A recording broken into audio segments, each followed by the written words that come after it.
Hello friends, आप सभी का स्वागत है। आज हम जानेंगे बिहार बोर्ड के कक्षा 10वां के हिंदी के बारे में जानेंगे। तो पहला चैप्टर है, हम पहला चैप्टर से चलते हैं। पहला चैप्टर का नाम है श्रम विभाजन और जाति प्रथा। क्या है? श्रम विभाजन और जाति प्रथा। इनके जो लेखक ये भीमराव अंबेडकर है। तो पहले हम लोग भीमराव अंबेडकर के बारे में जान लेते हैं, ठीक है। तो आगे बढ़ते हैं। यहाँ जान लेते हैं कि भीमराव अंबेडकर साहब जो है, इनका जन्म 14 अप्रैल 1891 ईस्वी में महू मध्य प्रदेश में एक दलित परिवार में हुआ था और मानव मुक्ति के विरोध में बाबा साहेब अपने समय के सबसे सुपृष्ठ दोनों जाने में से एक थे और प्राथमिक शिक्षा के बाद मरोदा नरेश के प्रोत्साहन पर उच्च शिक्षा के लिए न्यूयॉर्क अमेरिका, फिर वहां से लंदन इंग्लैंड गए। उन्होंने संस्कृत का धार्मिक, पौराणिक और पूरा वैदिक वंदावना अनुवाद के जरिए पढ़ा और ऐतिहासिक सामाजिक क्षेत्र में अनेक मौलिक स्थापनाएं प्रस्तुत की। अब मिलकर वह इतिहास, मीमांसक, विधिवेत्ता, अर्थशास्त्री, समाजशास्त्री, शिक्षाविद तथा धर्म दर्शन के व्याख्याता बनकर उभरे। आगे है स्वदेश में कुछ समय उन्होंने वकालत भी की और समाज और राजनीति में बेहद सक्रिय भूमिका निभाते हुए उन्होंने अछूतों और स्त्री और मजदूरों को मानवीय अधिकार दिलाए। यानी भीमराव अंबेडकर साहब जो हैं बाबा, वो मानव अधिकार को सम्मान दिलाने के लिए वो अपने हक में लड़े, संघर्ष किए। उनके चिंतन और रचनात्मकता के मुख्यतः 3 प्रज्वलित व्यक्ति रहे: बुद्ध, कबीर और ज्योतिबा फुले। भारत के संविधान निर्माण में उनकी महती भूमिका और एकनिष्ठ समर्पण के कारण ही हम आज उन्हें भारतीय संविधान का निर्माता कहते हैं। आज जो हमारा भारत का जो संविधान बना है, इन्हीं के बदौलत, डॉक्टर भीमराव अंबेडकर के बदौलत उन्हीं ने निर्माण किया है। कर श्रद्धांजलि अर्पित करते हैं। दिसंबर 1956 ईस्वी में दिल्ली में बाबा साहेब का निधन हो गया। दिल्ली में उनका निधन हो गया था। बाबा साहेब अनेक पुस्तकें लिखी। प्रमुख रचनाएं एवं भाषाएं हैं: द कस्टिकल इंडिया है, देयर मैकेनिज्म है, genesis and development, the inevitable to are the who और सरोज बुद्धि एंड कम्युनिस्ट बुद्धि एंड, इस तरह से इनका पुस्तकें लिखी हुई है। तो बाबा साहेब जो है अंबेडकर संपूर्ण विडंबना नाम से 21 खंडों में विकसित हो चुका है। कितने खंडों में? 21 खंडों में प्रकाशित हो चुका है।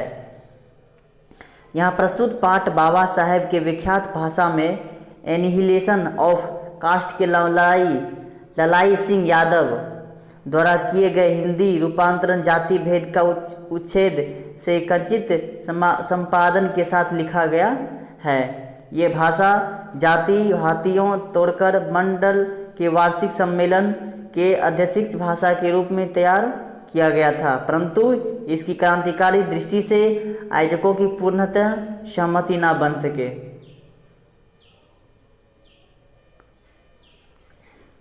कारण सम्मेलन स्थापित हो चुका था और ये पढ़ा न जा सके।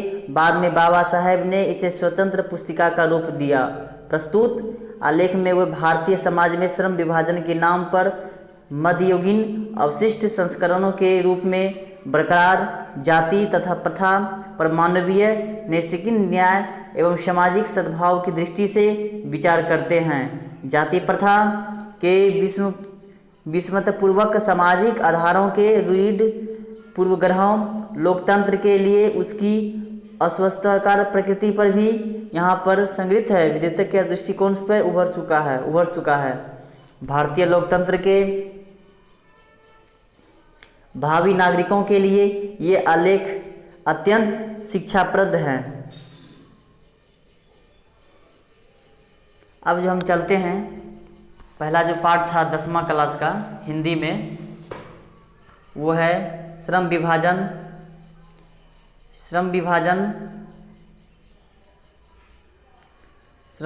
और जाति प्रथा। आज हम इसके बारे में जानेंगे। श्रम विभाजन क्या होता है? तो ये विडंबना की बात है कि इस युग में भी जाति के पोषकों की कमी नहीं है। इस युग में भी इसके पोषक कई आधारों पर इसका समर्थन करते हैं। समर्थन का आधार ये कहा जाता है कि आधुनिक सभ्य समाज कार्य कुशलता के लिए श्रम विभाजन की आवश्यकता मानता है।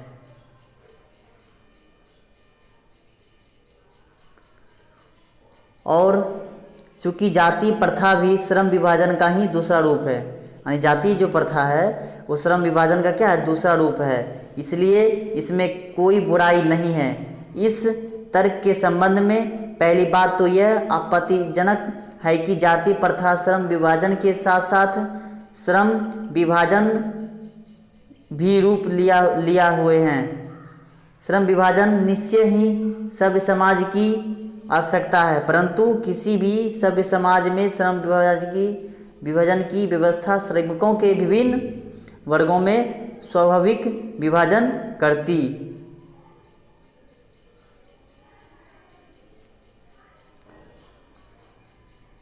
भारत की जाति प्रथा की एक और विशेषता यह है कि यह यहाँ श्रमिकों का अस्वाभाविक विभाजन नहीं करती है, बल्कि विभाजन वर्गों को एक दूसरे के ऊंच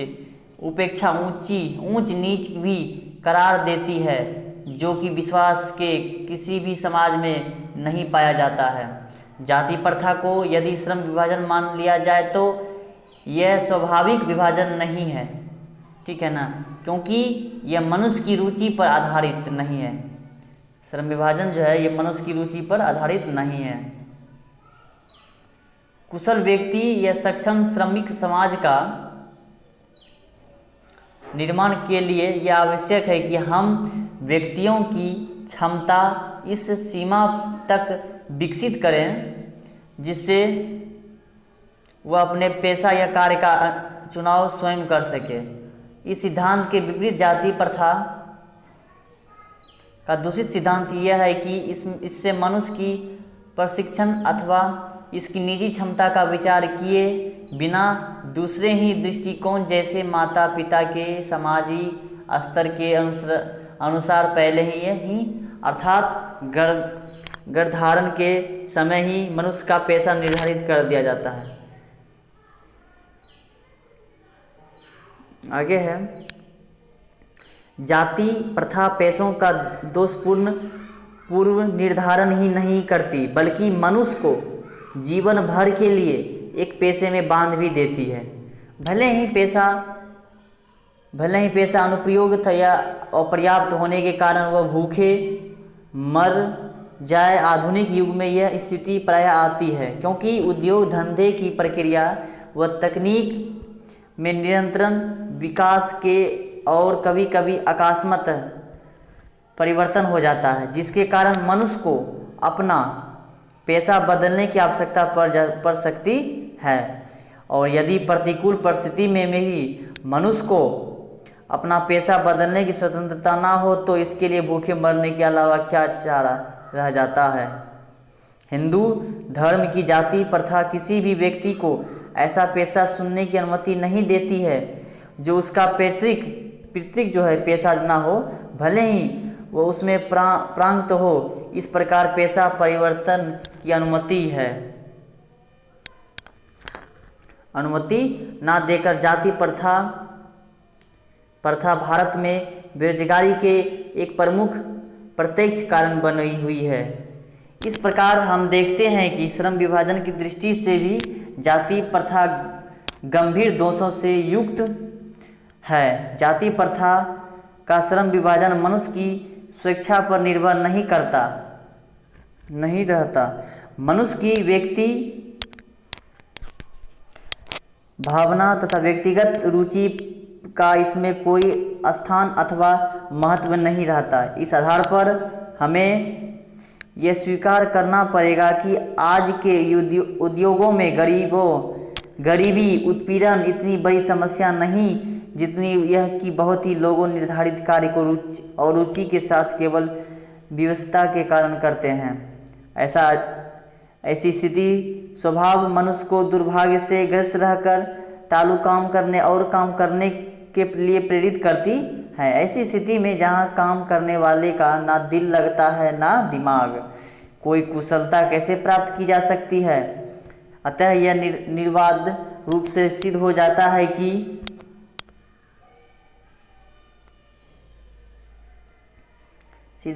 कि अर्थात पहलुओं से भी जाति प्रथा हानिकारक प्रथा है, क्योंकि मनुष्य की स्वाभाविक प्रेरणा रुचि वे आत्मा शक्ल को दबाकर उन्हें अस्वाभाविक नियमों में जकड़ कर निष्क्रिय बना देती है। अब मैं समस्या के रचनात्मक पहलुओं को लेता हूँ। मेरे द्वारा जाति प्रथा की आलोचना सुनकर आप लोग मुझसे यह प्रश्न पूछना चाहेंगे कि यदि मैं जातियों के विरुद्ध हूँ तो फिर मेरी दृष्टि में आदर्श समाज क्या है।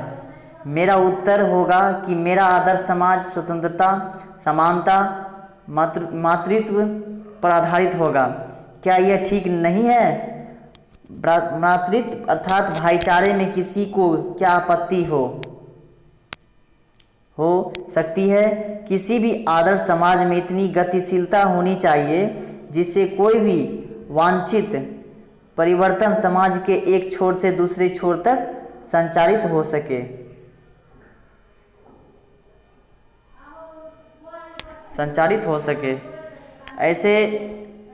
ऐसे समाज के बहुबुद्धि हितों के में सबका भाग होना चाहिए तथा इस सबको उनकी रक्षा के प्रति सजग रहना चाहिए। सामाजिक जीवन में अबाध संपर्क के अनेक साधन व अवसर उपलब्ध रहना चाहिए। तात्पर्य यह कि दूध पानी के मिश्रण की तरह भाईचारे का यह वास्तविक रूप है और इसी का दूसरा नाम लोकतंत्र है, क्योंकि लोकतंत्र केवल शासन को एक पद्धति नहीं है। लोकतंत्र मूलतः सामूहिक जीवनचर्या की एक रीति तथा समाज के सम्मानित अनुभवों के आदान प्रदान का नाम है। इसमें यह आवश्यक है कि अपने साथियों के प्रति श्रद्धा एवं सम्मान का भाव रखना चाहिए। हम लोगों को श्रद्धा का भाव रखना चाहिए। आगे चलते हैं। हमारा प्रश्न आ गया है, अभ्यास है, बोध और अभ्यास आ गया है जो पाठ के साथ हैं। ये नेक्स्ट क्लास में हम बताएंगे आपको। फिर मिलेंगे। जय हिंद।